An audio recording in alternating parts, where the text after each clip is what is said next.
this. That's actually an interesting question that I had, is that you coming into this sport, you are coming in with a lot of measurables that are unique to you, size, strength. So what do practice sessions look like for you? Are you like how are you finding the partners that are going to test you? Like are you far and away the biggest guy in your gym, Yeah, so yeah. I mean, we do have access to some tremendous guys out here, some big guys as well. But for me, because I think you can tell from our conversation, I'm not what you would expect. I'm not going to go into the training venues that I'm at and go in there naively thinking that I can compete from day one. So the guys that we're sparring with, or the guys that I'm training with, I'm there to learn rather than there to try and overpower them.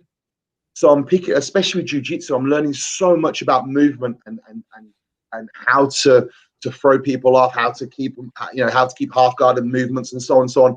With guys who are a caution or weight, because I'm not trying to apply power to win. I'm trying to use knowledge and technique.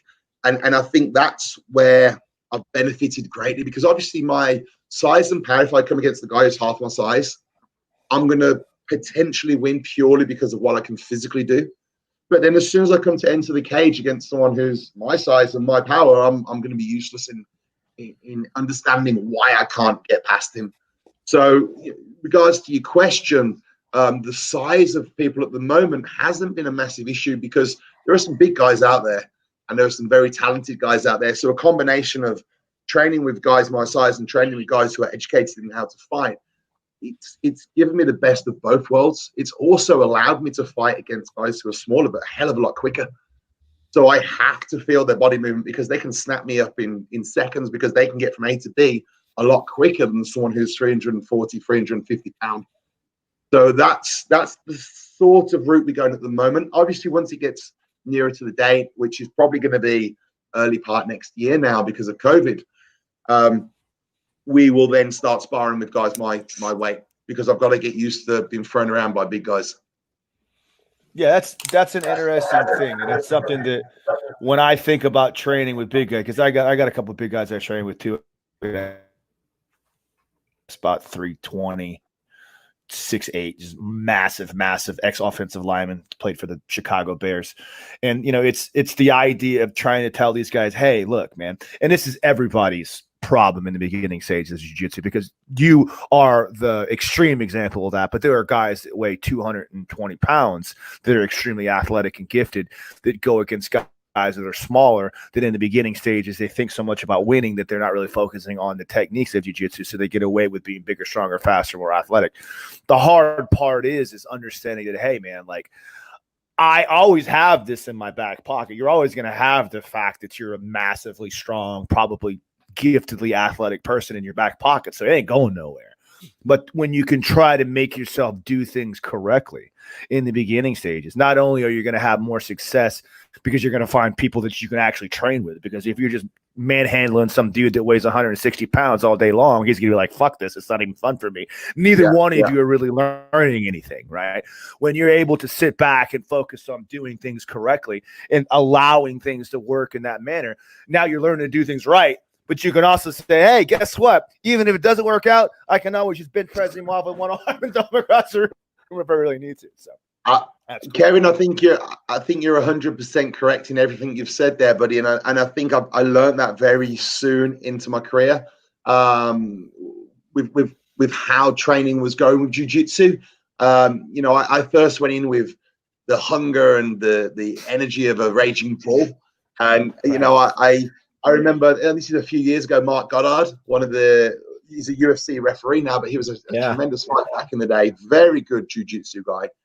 And I looked at Mark, naively not realizing how good he was, thinking, well, I'll just pick him up, throw him around, chuck him on the floor, and I'll win. It was, for 40 seconds, I was winning. And then as soon as my muscles got tired, my body got tired, Mark knew exactly what to do. He wasn't stupid. I managed to swing him around a little bit, but he wasn't shaken. And as soon as my energy had burnt out and I was fatigued, Mark got me, I think got me on the leg lock. This was a good few years ago. And for me, it was like, right, okay, so that's not going to work. How do I bring it back? And like you said as well, if I'm throwing around guys who are half my weight, they're not going to want to come back to the second session. So ultimately I lose out because all I've done is learn how to throw someone around that's half my weight and probably been training for 12, 18 months himself. So there's no real victory there. There's no benefit for anyone. And I think because I'm a little bit older, a little bit wiser, and I'm taking it with a lot of respect. I don't want to go into any warm up and practice session and try to hurt someone. I'd rather try and learn.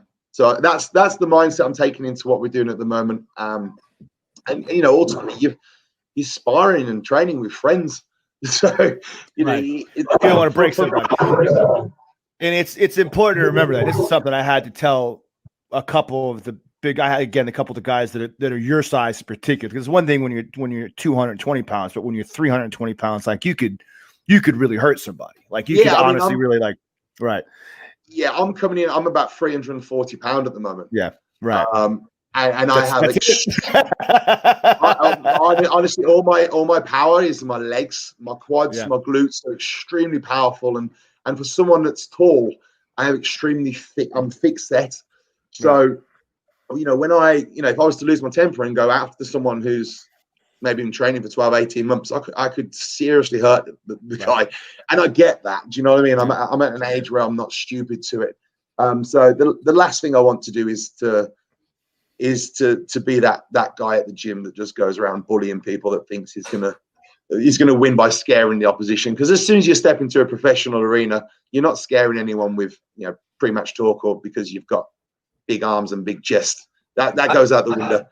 I think that makes a lot of sense, but it also speaks to the fact that there are a lot of people that will use an eye test as to like, oh, I don't want to roll with him. He looks like he'll be too rough. Like one of my best friends, Jeff, former D1 rugby player here in the States, like 6'3", massively built guy. But now that he's a purple, like, and I'm sure he was rougher back in the day, but now he's a long-standing purple belt. He rolls with like the delicacy of, or the lightness of like a butterfly. He can be as light or heavy as he needs to be. He's very, very safe around people. He's very much like, I know when I can go and use all my size and strength, and I know when I can hold it back and modulate it depending on who I'm rolling with. And it's really good to know that, even though you're still pretty new at this art, that's something you're taking into consideration of, that you're not trying to hurt people.